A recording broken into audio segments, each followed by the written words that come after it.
Hey Dahe, Hello, Sophie. Hi, Sasha. I see you in the background. you see Sasha? Yeah. Yeah, in the background. Hey How are you there. guys doing? I'm doing well. We just run around with the houses Oh, and come yeah? back. Yeah. I mean, we are landlording. Landlord life. That's awesome. I want to have a life sometime, someday. Yeah. Well, I mean, it's not that difficult uh, You say to get that. in. Yeah. Hey, Sasha. To have a landlord life is not that difficult to get Start. in. Yeah, to start. But Yeah. uh, hey, Chi. Hi, Chi. Hello. Let's see. Talking about landlord life. We just had to go to our rental and check on the hill. Hail Oh, damage. It looks fine. Everything looks fine. I poked my head on the roof. It looks fine, but I'm not a roofer. But I look around and I don't see any licking. Cross my finger. I'm not blind. In Texas, you don't need a license to be a roofer, so you might as well say, you don't need to say, I'm not a roofer. You might as well be one. Should I just climb up to the roof for real? Wow, how did you climb onto the roof? No, I didn't. I just jumping from the ground, like jump up and down and look at it, try to stare at it. Really? I don't think wow. it's so productive, but I asked the current tenant and then they said, I think it's fine. I'm like, okay, I will look around just in case. Mhm. Okay, I think last time Hell skipped our area and your house pretty near to our house. So probably Really? yeah. Mm, We didn't see any damage on the trees and everything. that's good. But Dahe, what time is it in Korea right now? It's 9:34 a.m. Mm, early bird. You're waking up early? 9:40, 9:30 is early. I don't know. Are you adapting? Yeah. I think I'm pretty much good. I just take short naps during the day, but I think I'm good so far. Mhm. That's Yeah. good to hear. That's good to hear. Yeah. Yeah. It's so good Cool. to see you guys. Yeah, we miss you. A couple of party here. Yeah, I know. I was like, oh, yeah, that sounded fun. Yes. Happy birthday. It's, yeah, thank you. It's funny that okay. So today I don't have a guest. So I'm gonna You're the uh guest. I'm the one who gonna talk. So I feel a little bit weird. So I get Sasha on. At least show his face and he's gonna ask me question and keep me on track. Nice. Yeah. So Sasha. Yeah. Okay. Thanks for that intro. I'm, I think you want to talk about mindset and networking mindset. Is that right? Yeah. Yeah. Okay. Um, First of all, what is mindset anyway? Mindset. Okay. So what is mindset? Dai, what do you think? Uh, mindset. I think it is about not limiting yourself for something that you want to Mm, do. mhm, That's the first thing that comes to my mind. mhm. Yeah. So that you talk about, I think growth mindset, or something like not limiting yourself. But I think it's also like kind of like a frame of mind. Mm, So like a set of mind, a frame of mind. So I think about it as like a tuning into a frame. So if you want to do something, you start with mindset, right? The mind is the first thing that need to mm. be in there first before you even do that.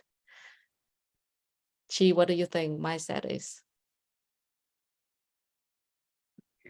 Mindset is No that's Googling. Chi. something- that is something that I'm struggling it with right now because I'm not supposed to be in Texas, but I'm in Texas.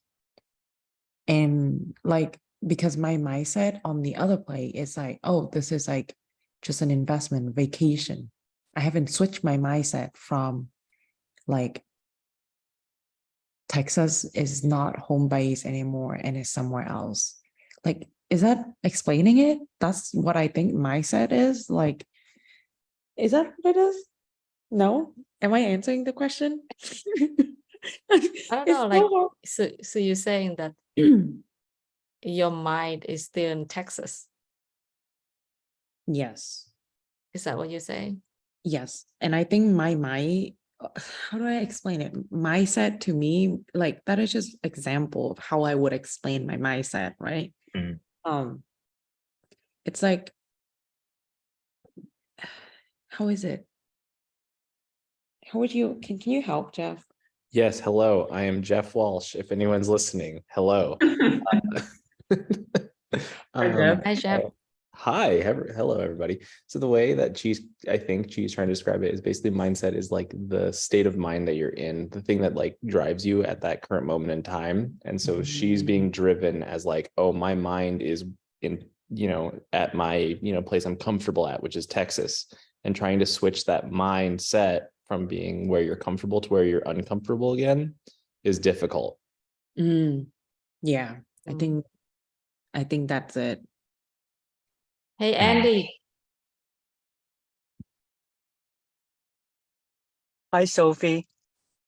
How you doing? I'm good. How's everyone? Yeah, I think Andy is also in Austin, right? Are you in Austin, Andy? Yes, yes. I'm sorry I'm not at home, so I'm not at my computer. So I'm driving, so I can't put on the audio. I'll just speak on, I can't put on video. I'll just put on audio if that's okay. Yeah, for sure. Yeah, cause Yeah. Drive safe, Cool. Andy. Hi. Hi, everyone. Hi, Andy. Hey. yeah, we're talking about mindset here, and I'm asking everyone what mindset to them means. So, what about you, Andy? What do you think? What mindset is? Oh my God. I'm sure that there's many stuff. I actually don't know. I'm actually lost about real estate has so many different ways to make money, from wholesaling to lean to flipping to STR to there's a bunch. I'm not even sure which one I want to go into. I have bought a bunch of house, but I'm looking to change game plan, but I'm unsure which game plan I'm gonna take. Hmm. So your game plan right now is you told me you have like 9 houses, right, around Austin, or Yeah, somewhere else? yeah. I currently own 9 property, but they're all single family, and so now I'm thinking the next natural move is to probably go into commercial, or maybe landing, or maybe short-term rental. I'm not sure, but I don't want to do single family anymore.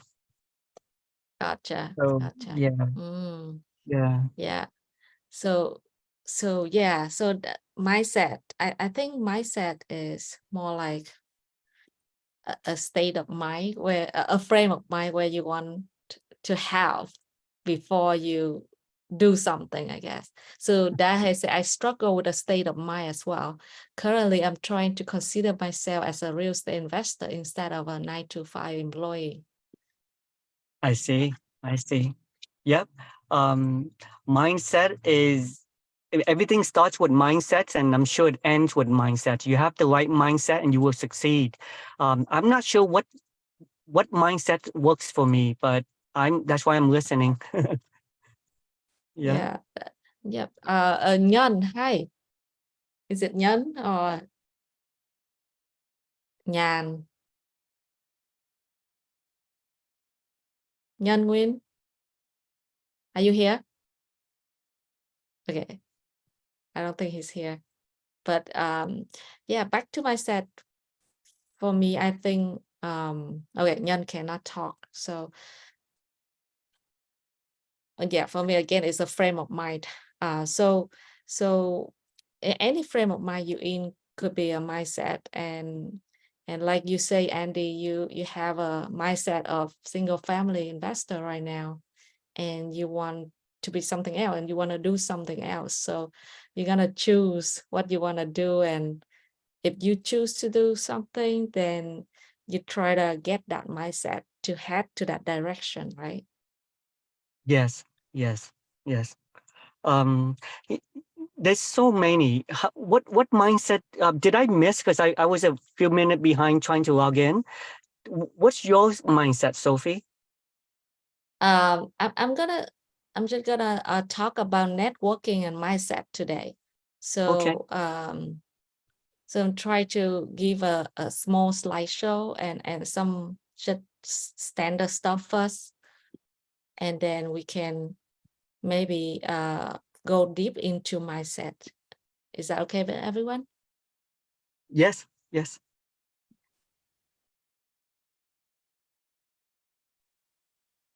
1 second.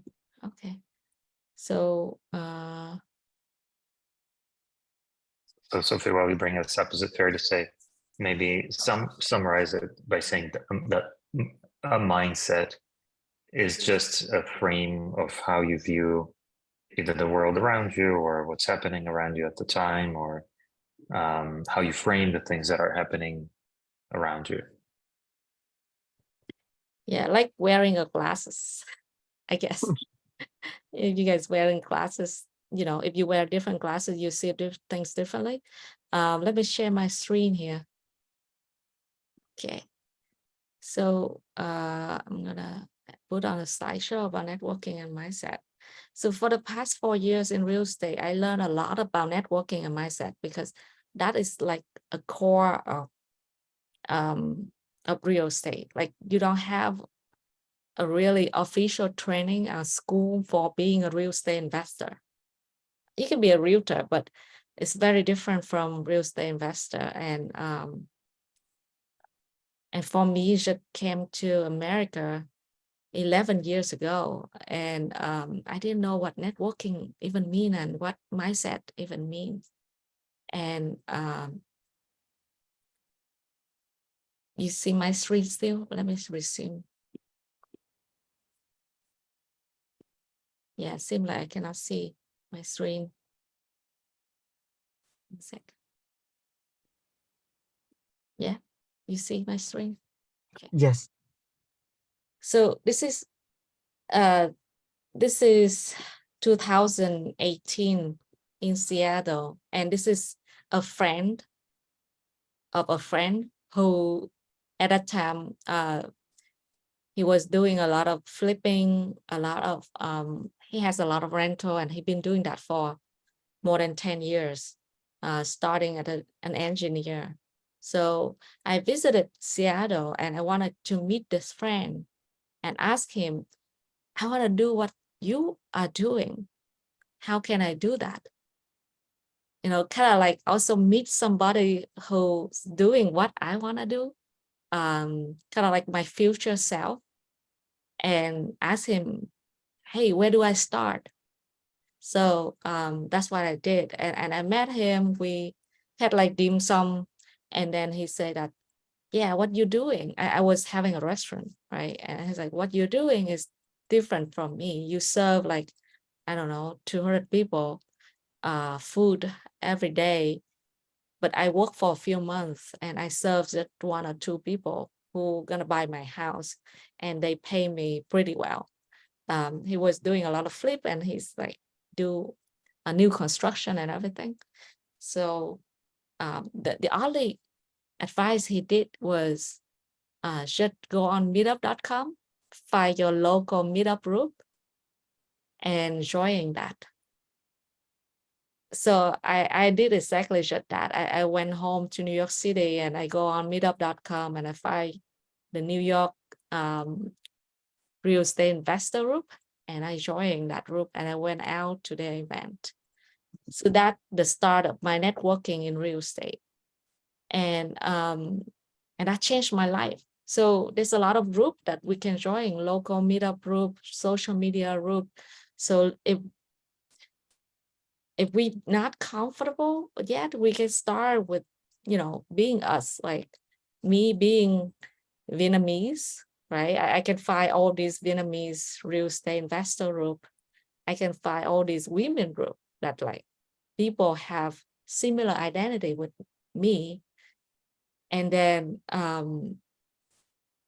don't even need to interact to do networking, because I think what networking is about inputting things into yourself and who do you know. So anyone here feel like you know Brandon Turner, but you don't actually know Brandon Turner just because you're following him and you feel like you know that guy. So those people affect you as well, and what kind of book you're reading, or what kind of podcast you're listening to, or what kind of webinar you're going to. That's where you interact with people and interact with ideas and concepts. Those I think those are what's called networking. And I did that, and that's when in that local meetup in New York, I met my first mentor, and my fellow starting out investor. And those are really like people that I invited to my webinar right now. So they all started from from somewhere. They all started knowing nothing, go to local meetup group, start learning, figure out everything. And that's the power of networking. So if you don't want to be a single family investor anymore and you think about commercial, find a commercial meetup group. And Andy, in Austin, we have a really nice group of commercial real estate meetup. They meet every single day and every single week in one location called Casa Chapala every Tuesday lunch. Good to know. So, Thank you. yeah, so it's like let's go there together. Then you meet this commercial real estate investor, and you can see, okay, these are the people that I might become if I go into commercial real estate. And inside real estate is very broad, but inside commercial real estate also there's a lot of different roles, and there's a lot of different kind of asset that you can focus into.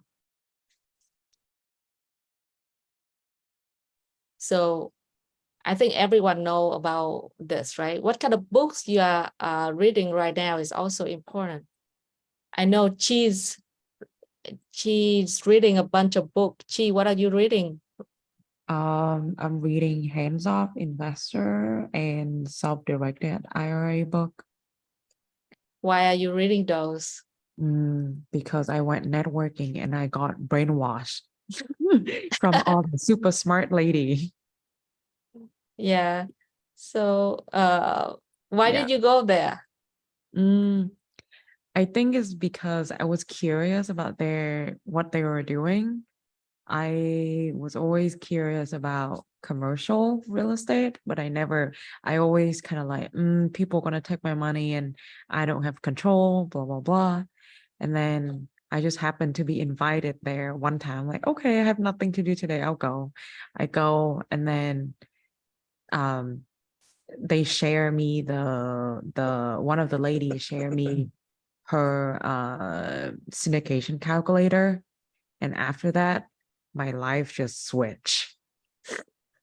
Like It that. completely changed. Yeah, like some kind of switch in my brain that it wasn't there before, but it suddenly like just switched. Like my mindset completely changed. And now I'm like all in to what is it called? It's not even syndication or multifamily, it's more like alternative asset. Mhm. It's Mhm. yeah. Yeah. And you are landlord too. You have Yes. single family house too, right? Yeah. Yeah. So, Mhm. so that is the power of networking, because you meet these people and they just like blow your mind, like just boom, like you're like, wow, that exists and people are doing that. I can do that too, right? That's crazy. But you know, that happened to me several times. And I think that happened to you know, every single of you. Like Andy, how did you start investing in real estate at the first place?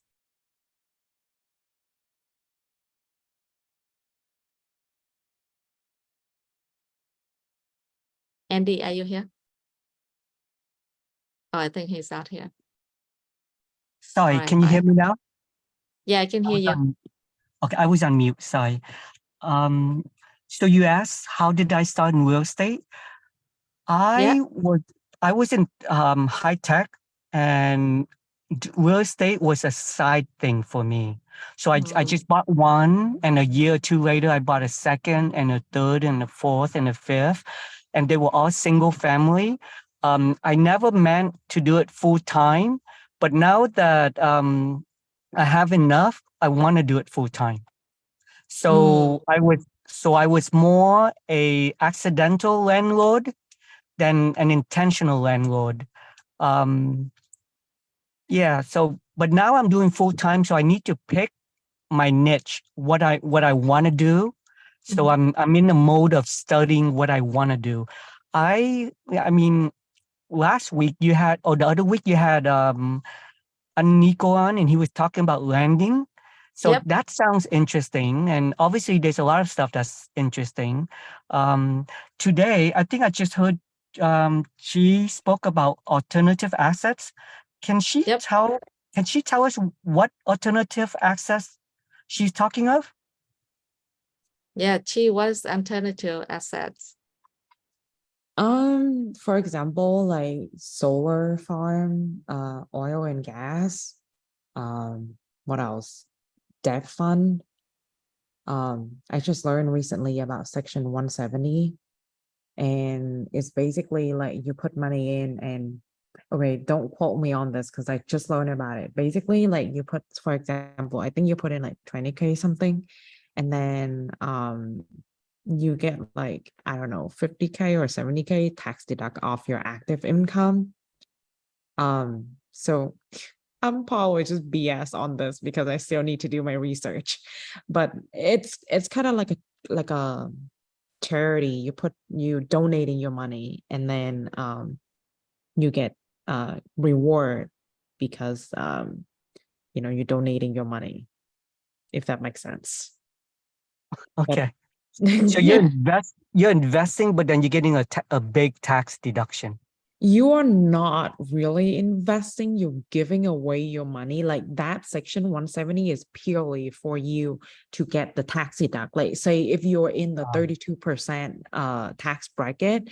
then I guess those are the people who are interested in these things. I see. I see.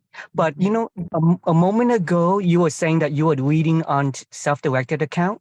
You're not Mhm. using your self-directed account to give money away, are you? No, to invest it. Okay. Okay. Yeah. Yeah. I'm So still learning about this, so like please don't quote so me on any of these. yeah, so I'm gonna go more into alternative asset later on because I just went to a conference where a lot of alternative asset nerds were at. And yeah, so all of this networking gonna enable you to have the mindset that you want to have, like Chi, right? Like just switch like that because she met the people that doing things that she interested in. And I think the mindset for a real estate investor is easy. Like everything is possible. Like I moved to the US, work for a company, and I make like, I don't know, 42K a year at a time. And I never thought one day I'm where I am. But looking back, I think that like everything is really possible. Just, whatever you want to do, you can do it. It's just you need to have the right mindset, and you always need to maintain the growth mindset and surround yourself, because the people around you affect directly to your mindset, right? So if you notice the mindset of people around you, they, are you surrounded yourself with, real estate investor? They have totally different mindset. Sometimes when you talk to your normal friend who doesn't have the same mindset, they'll be like, you're weird, or or you too obsessed or whatever, right? Like they don't understand. Someone recently told me, "Are you really into this stuff now? Is this anything for you? Are you real about this?" So yeah, that's kind of an example of someone who's a friend who's not in this mindset. Yeah. So like when I first met Sasha, also Sasha doesn't understand anything about real estate, and he just invests in stock, and he thinks like, why would you go out there and buy this ugly house? For what? And then I converting him slowly throughout the years. But now his mindset is different from his friends and people who work in tech, like his ex-coworker and his coworker is very different right now. And they notice, right? So, but yeah, it's like, and another thing that like, go for big goals, because everything is possible. You can go as big as you want, or you go bigger than what you want. And that's still possible. I'm always thinking that I'm thinking too small. And I am. Right? So I don't know, like before I think like, oh, okay, maybe I have 10 rentals and that's good. But Andy, is 10 rental is nothing, right? Yeah, it's not. Hey, so Sophie, let me ask you this. Between reading books and going to seminar, which one changed your mindset fastest? I think it's the combination of both, right? First, you have to be open first.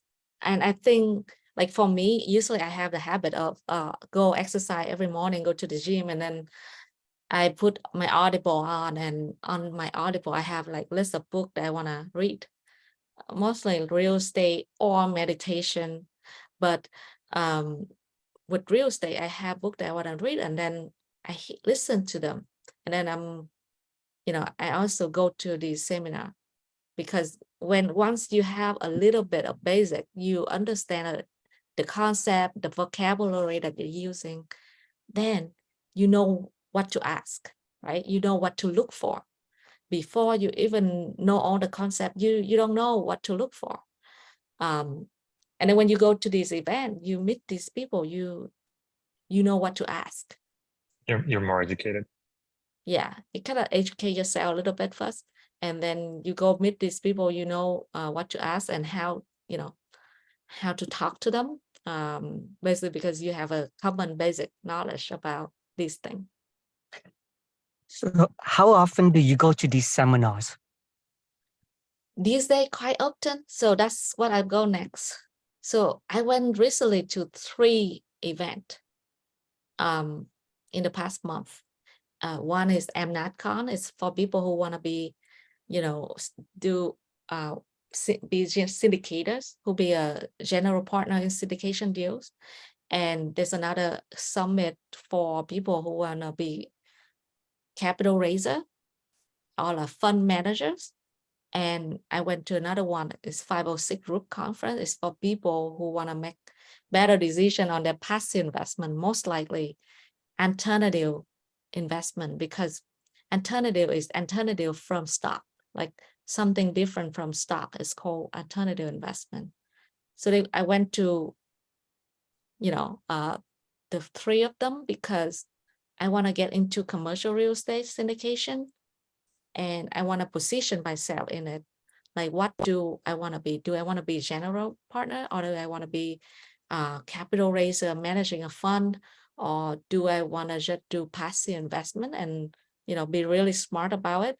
Because 506 Group is where all the smart people gather and learn about it. So I went to 3 of them, and every single conference just reinforce the mindset again, right?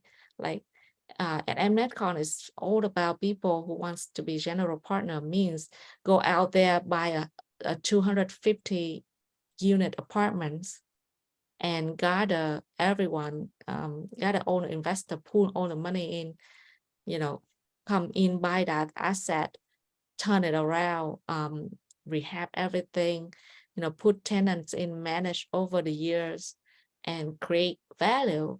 So when they sell, they make tons of money. Those are the people at MNetCon. And like we went there, me and Sasha went this year. And this is the man behind it, is Brett Sumrock. He's he has a mastermind, and he's has a personal mentoring program where we are students in that program to become, apartment syndicators, which we might be. But we learn a lot from him and his speaker. So there's Robert Kiyosaki. If everyone ever read the Rich Dad Poor Dad book, this is him, and he Yes. was a speaker. Yeah. That's so great. So you were hoping to be a general partner on a syndication. So you're the one finding the project and then raising capital and syndicating to the rest of us, correct? Yeah, that's the concept. But the thing is, the project itself is really big. If you working a big syndication project, there will be involve a lot of people. So usually one partner cannot do everything. So you either find a deal and raise some money, or you have people that should focus on raising money and then, take care of the asset, and you deal with broker, the acquisition process. It is more complicated than a single family house. So this guy is an example. And his name is Charlie Young. He's a partner in a big group that acquiring a lot of properties in Dallas, San Antonio, and Houston. He know every single corner of these cities because he have properties over there, and he's in the business for like 15 years, and brokers calling him up, giving him deals because they can close on those deals and they make money on the exit, so they can have more money to buy. And he just built the whole business on this apartment syndication, and he has a few more partners with him, but he's the main acquisition guy. He's the main guy that put together the deal, and he has partner that focusing on managing the properties. Mm. Uh, That's amazing. Can I ask, like, where are these seminars? Are they in Austin or Florida or New York? Where was the last one held? they are everywhere. If you look for them, this is in Dallas. So a lot of Bresson Brock, he's in Dallas. So he put the event in Dallas. So we went to Dallas for this. And they teach you, different things like how to do marketing. And this guy is Pete Vegas. He's the main marketing guy of Grant Cardone. So Wow. if you ever click on anything Grant Cardone or have anything in 10x, you're gonna get email from him. And he with his signature talk. So he's used to be, I think, like a pastor, and he Mhm. have really has really good public speaking skill. He'll tell you story that like make you cry every single time he's on stage. He did amazing. Sasha, what do you think? Yeah, I think this is probably a really great example of a speaker who can speak to your heart and your mind, which is a great skill to have in any endeavor in life. But I think in general about AIM.NETCon, for me, I think for both of us, it was a really great mindset reset, because you kind of, when you're in normal life, you just kind of go day by day. You do the things you need to do for work, for life, for taking care of yourself, your family, etc. But then when we went here, it was a really good just like focus and reminder of what's important, what is the goal, why are we all here. That's how I left AIM.NETCon. So for me, it was really valuable experience. That's Yeah, amazing. That's amazing, Sasha. Can I ask how much did you pay for that seminar? Oh, this one I think is probably the best deal of all the webinars that I've been to. It's packed with information. I think it was if it was 250, something like that. Oh, that's not bad. Was it like a Yeah, I one think day thing on? Was it a one day thing only? no. Well, no, actually, this AIM.NETCon was it a 1 day? no, it's like a 3 days event.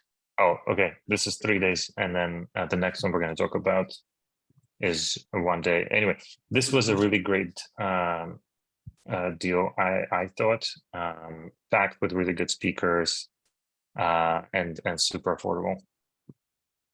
Well, 3 days for 250. That's really affordable.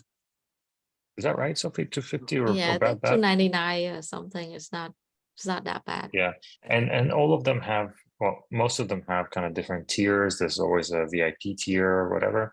We were in the regular tier, and the VIP, I think, would give you more proximity to some of the speakers on stage. And I think they had their own sessions during lunch as well. But even if you do the regular tier, it's still, I thought, was really good value. Mm, that's amazing. Sophie, can I ask that if like can you post the name of this on your website? I'll try to get to your website later and maybe try to research some of these seminars that you went to. You recommend them, right? Do you? I'll post links here to some of them, so we Yeah, can going. yeah, you can always rewatch this webinar, Oh, and I can also send you this. It's out there. If you into the commercial real estate, then you start to have like all these event popping up. And when you join this group of commercial real estate investor, you're gonna see them there. You're gonna see all these people around in these in these events. So AIM.NETCon was in Dallas, and then our goal is to go to the new one. Like the next one I went to is an event in Houston. So it's organized by this fundraiser. His name is Tim Mai. He's also Vietnamese. So I met him in AIM.NETCon, and he told me about this, and then I look at that and I was like, okay, maybe I can explore about more about fundraising and all of that. And I like the name that he put for this his brand. It's called Hero. It's mean heart center enriching others. So and then he had a really good speaker, like one really like killing time that I had there was the director of this movie, and he's a fund manager. And when when he was there, he gave a speech that like the whole time I just was crying because he was talking about human trafficking and stuff. Yeah, I don't know how to turn on this trailer, but maybe we watch this trailer, see what I can. This trailer together, Sasha. Mhm.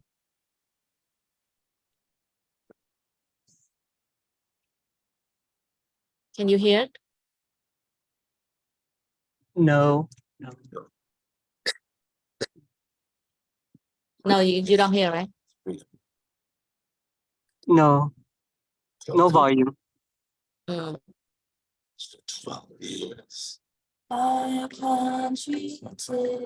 Yeah, we can send a link to this later on to everyone, but it's about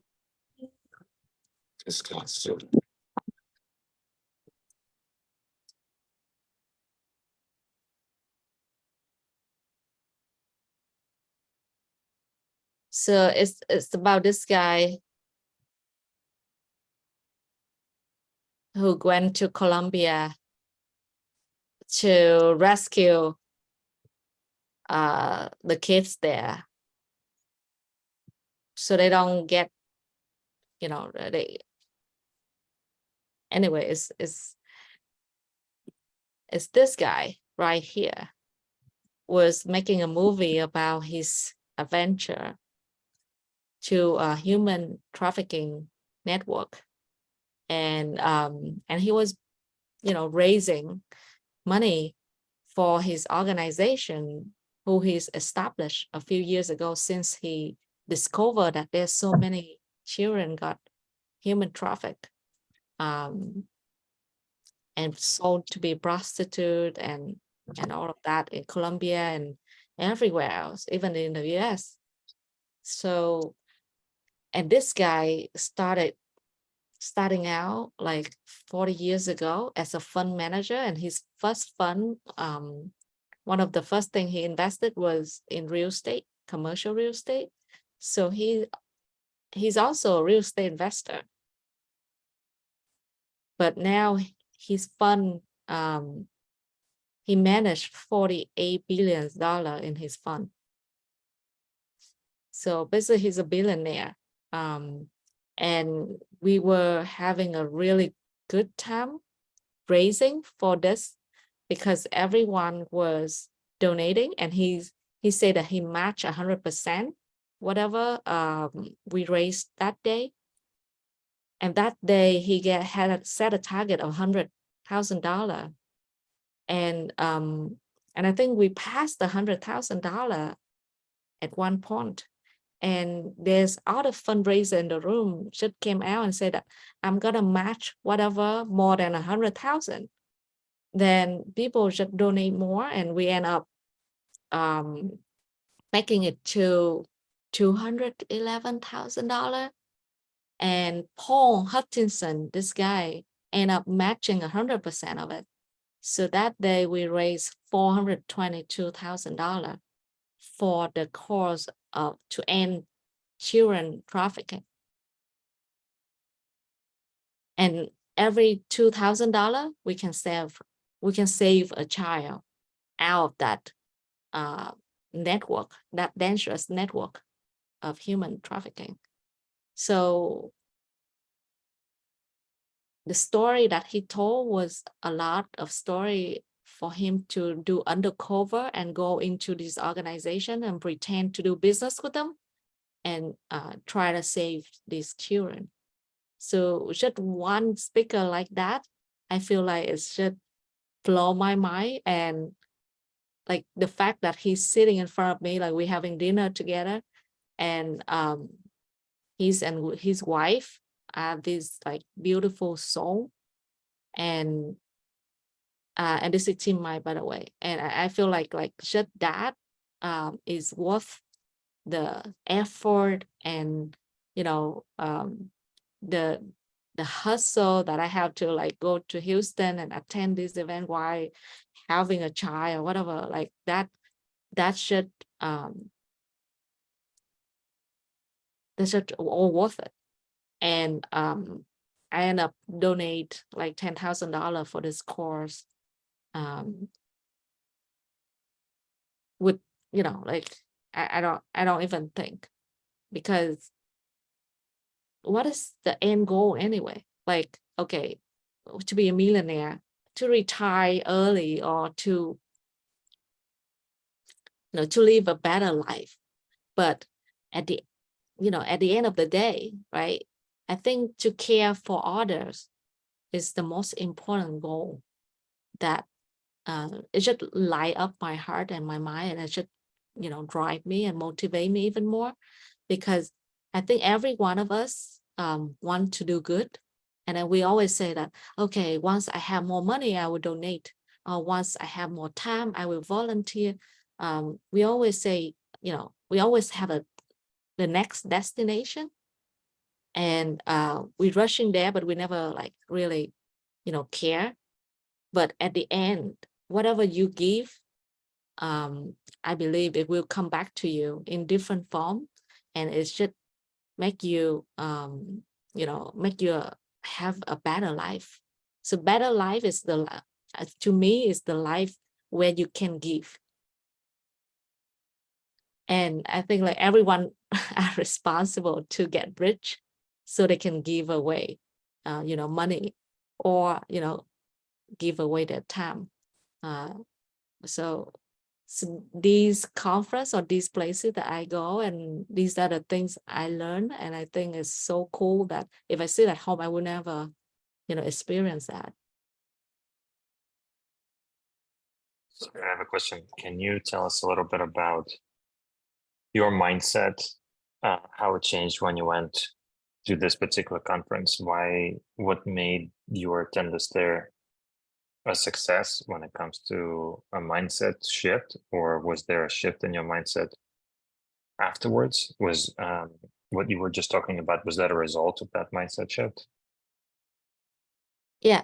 So so I was also, I wanted to get into commercial and syndication, and I don't know whether I want to be the one who find the deal, who do acquisition, or I will be the one to focus on raising fund, because that's like a sales job. But all you do is you ask people, hey, do you want to invest, or you know, like this is a good deal, or educate people about that. And at this event, there's a lot of fundraiser in the room, and they're talking about different kind of fund. And I realized that these are the guys, you know, that Wall Street never mentioned. But you know, there's fund that go out there and buy funeral homes. There's fund that go out there buy car washes. There are fund that go out there and buy, you know, startups. And having money is very powerful because you can choose the good deal. So when you have a pool of money and you can bring all the investor together and align with yourself, and your all of you like have a same aligned investment strategy, you can get it and be a fund. And that like all these people are, you know, motivated to have their own fund, right? Or raise fund for this investment that they believe in. And it changed my mind totally, because I never think of myself that I can do sales and marketing and all of that. And you know, having a fund, and that is totally different thing. And I can never put together what it even means until this event. And after this event, I decided, okay, I want to be a fundraiser. I want to manage a fund, and I want to be in the money part of the commercial real estate business, because that seemed like something that I really want to do, because I want to talk to people about investment.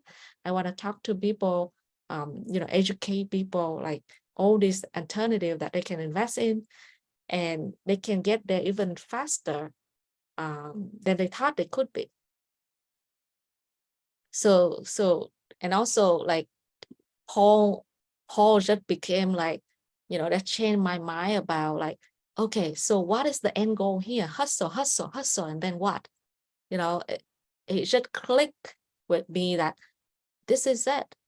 Like we want to work, we want to enjoy life, but I think the thing I want to do most is to give back and to be able to give back. Sophie, Yeah. that's amazing. So are you saying you want to give back by creating a fund, and the fund makes money and give back? Is that your way Exactly. of giving back? Yeah, exactly. So Paul Hutchison give two, like he's a billionaire and he give two advice. He said, one, you have to have a vision. So when he was sitting on Wall Street, calling everyone, tried to put together a $250,000 fund, he already have vision of him one day raising $2 million, $3 million, $20 million. And 40 years ago, that's a lot, right? And he said, I already have that vision of myself. And that's how he grew into billions of dollars under management. And the second thing he say is donate 25% of whatever he make, not even profit, whatever he make, like not even like after all expense, everything. So whatever his income is, he donate 25% of it to the cause that he cares about. And he said that's tough when you're starting out, but you will see that it will compound, and your wealth will grow exponentially that you even can't imagine. And I believe that.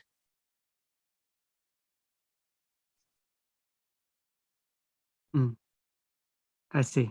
Especially when he gives 25% of gross income away, it's good marketing. It makes people believe in you when you give that kind of money away. Exactly. I think also it shape you become the giver. Yeah. So when you have a mindset of giver, right, you give value away, you give money away, you give your time away. So you serve people. And I think naturally the value that you give will come back to you. And it's all about the people. So the thing you give away will affect the people around you, affect everything around you. And your vision also, you feel good when you give. You feel like you give away, it feel like a selfless thing. I think it's a selfish thing, because when you give, you feel so good that it benefits you first. And it brings meaning to making money. Exactly. That's what I figure as well. Yeah. It gives you a purpose, and a higher purpose than yourself. Yeah. So now you don't feel bad about making money. No, you don't. Like like all the taboo of making money, those are like feel like bullshit already to me. Because like there's people that giving time, dedicate whole life to doing charity, all that, and I respect all those people. And there's people that giving a lot of their wealth to charity as well. And I don't know, like in Buddhist karma that I believe in, like whatever you give will come back to you way more than you would ever expect. So that's what changed. It gives the purpose to the business, and it helps you endure. Like it helps you persist on the way that you you work on your business, and you don't feel tired because you have another purpose that's higher than yourself. That answer your question, Sasha? Yeah, for sure.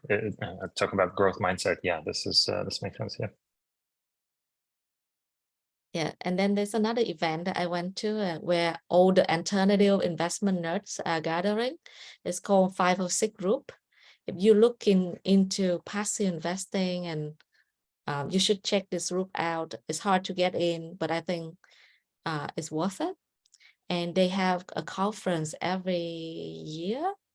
I think this is their 4th conference.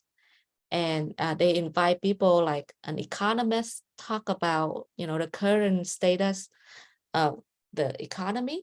So I never met any economist before. So we took a picture with him because, that's the first economist I met. And he was talking about like how our economy seemed like we're gonna have a soft landing instead of a recession for the first time. But that's just his opinion. There's tons of other economists that they have all different opinions. So I don't know. And his name is John Sylvia. Yeah. John Silver. Yeah. So what is the soft landing means? So soft landing means you don't have like a deep recession, but you kind of have a soft curve of recession, and then you're going up again. That's what I imagine. It's like, it's not like this and this, but it's like curve, like, and that's what there's no, like, they say that there's like every signal told them that there's nothing like a huge crisis like 2008 or like 2000. So they think that we might have a soft landing, but who knows? We can't predict that. But that's what all the signal, all the data that they have, they say that. So, and the thing about all these conference are always like about the people that you're gonna meet there.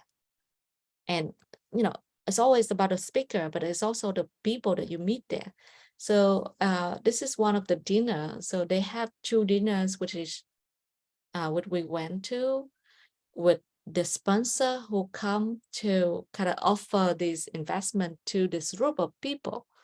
And this is one of the sponsor. This is another sponsor, and they took us to one of the fancy sushi restaurant which they own this restaurant. And there's other fellow people in the group, 506 group like me. And these people are coming from different places and with different background. And their background also very interesting. Like this guy coming from Hong Kong on the way here to join this meeting, and also, for travel, but also for learning about this investment. People in Hong Kong looking to place their money somewhere too, I think. And this guy is, he's the owner of apartment buildings in San Francisco for the past 25 years. And he want to get rid of those and place that money somewhere without paying tax. So he's kind of looking for a way to do that with a lot of equity in San Francisco apartment buildings, right? And these are the people from Sacramento, California, who have a bunch of out-of-state apartments as well. And this guy is about to sell his company, software company, in a month. And he's saying something like, okay, like I was like, oh, if you cannot sell your software company, maybe ask these people to buy, because these are shortest. They also buy, businesses. But he said like, but my company worth like $6.3 billion. And I was like, what? But anyways, really nice food that they have there. It's a fancy restaurant, and we meet people who we have, like, we wouldn't meet if we don't go to commercial real estate or we don't, attend this meeting. So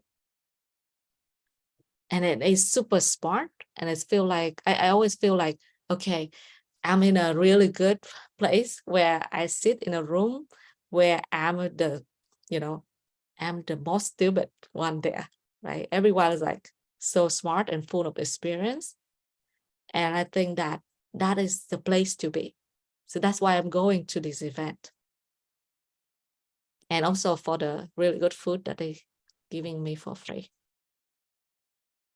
So that's that. So lunch was for free? Wow. Dinner for free. And dinner. Mm. Yeah, So so cheap too. Like I don't know, I think we pay like $200 to $300 to attend. But we went to Denver for this. So, you know, with all these people having a lot of capital and assets, I mean, is it a waste of time if you don't have the kind of money they have? Yeah, that's good. Was really good question. Yeah, I think the same. But you know what? Like one day I'm gonna have a lot of money and asset like them. But I already know what I'm gonna do with them. Okay. Mm. So is that a waste? Because I think like what you do with your money matters, right? And then of course these people are all accredited, even like qualified purchaser, which like more than $5 million net worth. But the way they put their money gonna make you think like, like, okay, I need to put my money in there as well, because these smart people, they put their money there. Why wouldn't I, right? So yeah. And I'll add by saying that we never felt like, people treated us differently because we're not billionaires yet. Everyone was super nice and totally, was never, worried about taking the time to explain things to us, talk to us, introduce us to other people. It definitely felt like we were all on the same page. So yeah, I mean, this was a really great conference. And yeah, I would totally be open to going again. I think the next one might even be in Dallas. Yeah, also these in this group, they experienced people that sharing, the portfolio that they structure. So you know how their stock portfolio, they structure differently. These people have a stock portfolio and there's an alternative asset portfolio.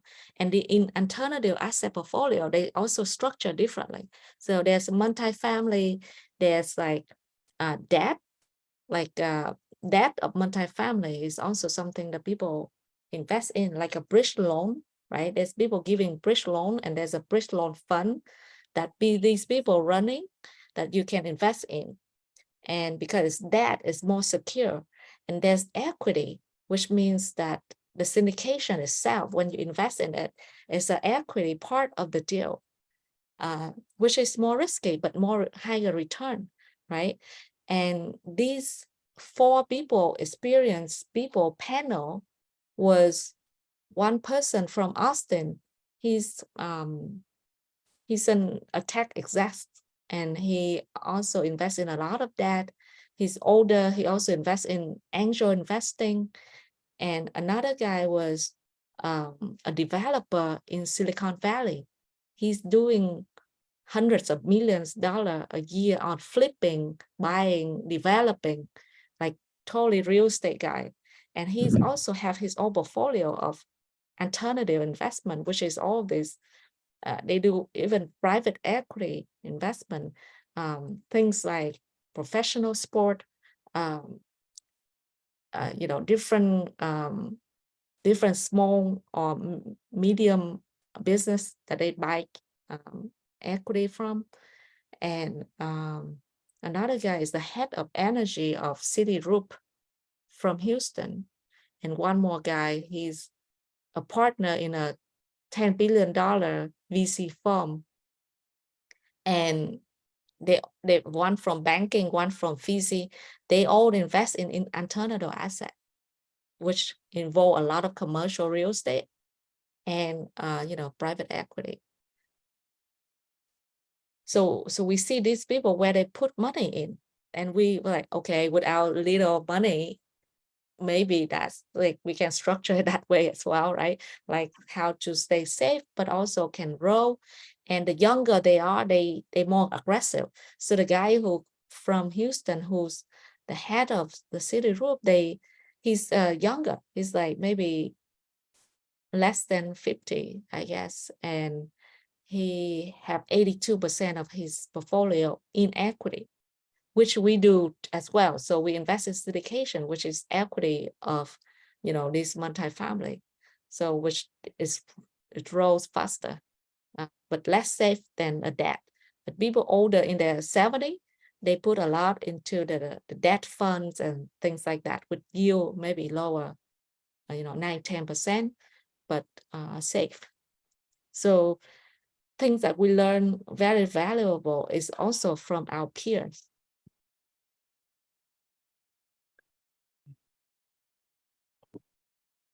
Well, that's amazing to see how rich people think. They certainly take risks even if they're 70 years old. I thought by the time I'm 65, I'll just start selling, liquidating everything, and but no, they invest into the 70s. That's really amazing. Yeah.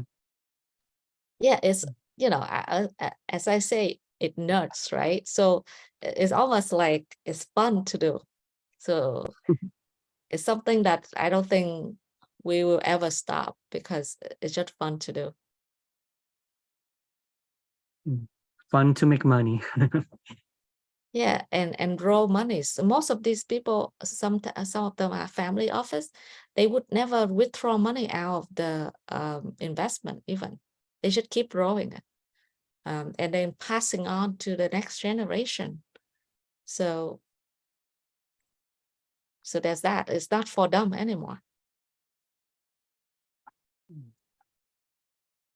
So those, I think we off track, but back to networking and mindset. That's kind of like everything I got.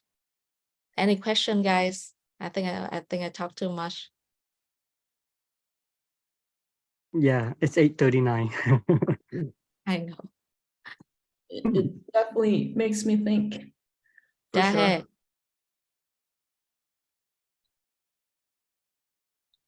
Yeah. No, it definitely makes me think more, for sure, about where I want to head to. Because I do struggle, like, why am I doing this and where I want to be? So hearing something like this definitely helps. Yeah. I'm glad. I Yeah. think what you mentioned also speaks to how I'm going through a bit of a shift as well. Kind of that transition from 9 to 5 to an investor. It's not just mindset, but it's also identity. Maybe this could be a topic for another time, but I can totally relate. So if you want to just talk one-on-one about that, happy to as well. Yeah, that would be amazing. Yeah. Thanks for that, Sasha. Andy, you went through that too, right? You quit your job or something, now you're full-time? Yeah, I quit my job about 8 months ago. And now I'm full-time real estate. I find out that even though I was making a lot in tech, but it's nothing compared to real estate. In tech, it's not 9 to 5, it's like 9 to midnight. And somebody else is in charge of me. They tell me when to do my design, when to come up for meeting. Sometimes I don't get vacations, or if I want vacation, I have to ask permissions way in advance. So basically, I have no control over my life. And so 8 months ago, I quit, and now I'm in real estate. I think I quit too soon, but it doesn't matter. Now that I'm in real estate, I think that it's way more powerful than doing a tech job. So I don't have regret. even though I haven't made it. I'm working hard, and I believe someday I'll make it. But today I learned from Sophie that give back, do charity, and so it brings meaning to what I'm doing. So because before today I was just piling up money. Now I have a way to use it before I accidentally die tomorrow or something. So it brings meaning to what I'm doing. So I'm happy I sat in today. That's awesome. That's give meaning Yeah. to what I'm doing. Like running around. I've been running around all day, Sasha also, and we do this every Monday. And I set myself to have to do this, and I hope it will help even one person with this webinar. It's totally worth it, and I'm so happy to hear that you learn something, and Dahe, it makes you think. So Yeah. that's worth it for me to do this. Great. All right, Yeah. let's wrap it up, guys. Thank you so much for attending. Chi, thank you so much for being here and share that the mindset shift. Thank you, No, Dahe. thank you guys for the exposure. Exposure. Yeah. Yeah, we love that. Andy, maybe let me text you the commercial real estate group so you can go and learn more about commercial real estate. You will like it even more. Okay. I like that. Thank you. Awesome. Bye, Okay. guys. Good night. Enjoy. Good night, Good everyone. day. Thank Good night, thank you all everyone. so much. Thank Bye, good you. night. Bye-bye. Good night.